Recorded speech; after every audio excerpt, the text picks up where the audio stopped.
those seriously hurt in car crashes, there are a lot of legal rules to keep track of. And one that few people have heard before they were injured is the threshold, the injury threshold rule. Here to explain what that is and how it may apply to you, Tom Sinas from Sinas James Law Firm. Hi, Tom.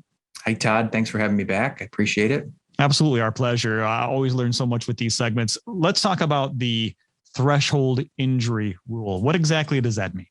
Boy, it's a weird phrase, isn't it? And you think about it and it's almost hard to conceptualize what it may mean. And unless, as you said, unless you've been down that road, it's not something most people have a reason to know, but it is a good thing to understand because it gives you a basic understanding of how the legal system here regarding car crashes in Michigan works. And this really goes back to something we've talked about in the past, and it has to do with the fact that we have a no-fault system in Michigan, meaning that there are certain benefits that people get regardless of fault. Doesn't mean it's entirely regardless of fault, but certain things like medical expenses and lost wages are the kind of things that a victim can receive regardless of who was at fault.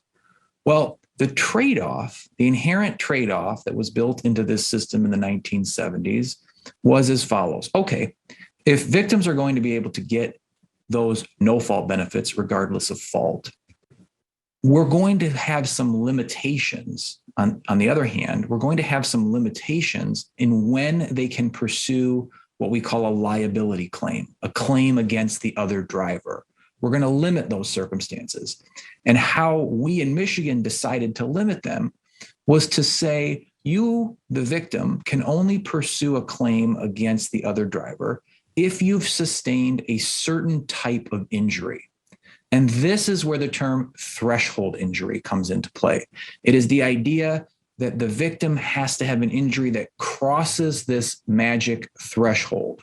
And if they don't, even if the other driver is completely at fault, if the victim can't cross that threshold, then the victim cannot pursue a claim against the other driver. So that's where the term threshold injury comes into play. We could talk about what threshold injuries are, but that's the basic concept. Yeah, that's my next question that leads right into it. So I suppose everyone's wondering, so what is that line? What type of injuries constitute as above the threshold or below?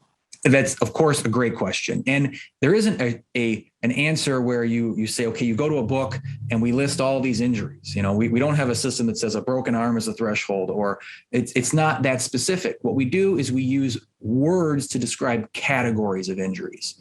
So one obvious and, of course, most tragic kind is death. When death occurs, that is a threshold injury, meaning that subjects the at-fault driver to liability. The other one, which is less common, is called permanent serious disfigurement. The idea, and this really relates to cases involving scarring or burns, when there's been a disfiguring wound to the victim, the wound that constitutes this threshold injury that creates liability on part of the at-fault driver. The most common one, though, is a phrase called serious impairment of body function. Serious impairment of body function. This is the one you see most commonly. If the victim has sustained a serious impairment of body function, then the victim has crossed the threshold and can pursue that claim against the at-fault driver. Now, there's thousands and thousands of pages written about serious impairment of body function, but there's three things in general to keep in mind. First is the injury has to result in an objectively manifested impairment. That just means an impairment that someone else other than the victim can observe. Could be the victim's spouse, could be a doctor, but it has to be someone else. Number two, it has to be an impairment of an important body function. If it was an unimportant body function, thankfully there really aren't many that our courts recognize, but if it was unimportant, that's not enough. Third, and this is most commonly where the battle is fought, the injury has to affect the victim's general ability to lead his or her normal life. So those three things, objectively manifested impairment, important body function, effect on the ability to lead one's normal life, those are the three things that go into establishing whether or not there's a serious impairment of body function, which is what you need in order to get over that threshold. Of course, you're speaking, and I'm automatically transported back to the Brady Bunch in the 70s and that neck brace case. I don't know if you remember that one. It's debunked by a dropped a book. You want to make sure that you're meeting those three to determine whether it's a threshold injury or not. So injured people, what should they know if something happens to them? Well, I think they should understand that they may have a claim against, if they're involved in a crash where someone else caused the crash and they have a serious injury, they have to keep in mind their legal right to pursue the claim against the person who caused the crash. They have to keep in mind these threshold concepts and understand that each one of these cases is different. There isn't necessarily an obvious answer. And so it is important to understand how this concept works and to understand how your particular injury and circumstance fits into this threshold analysis, and to not necessarily make an assumption right off the bat that, oh, well, it doesn't fit. It's something that I recommend people talk to an experienced lawyer about, because this is an ever-changing area of law.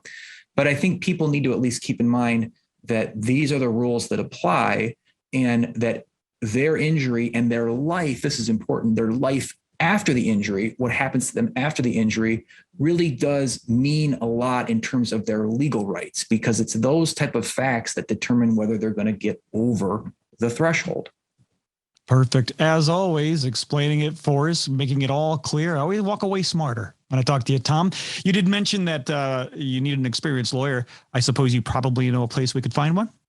Well, one place to at least consider might be us, and they can find us online at sinusdramus.com. Shoot us an email at info@sinusdramus.com, or give us a call the old-fashioned way at 616-301-3333.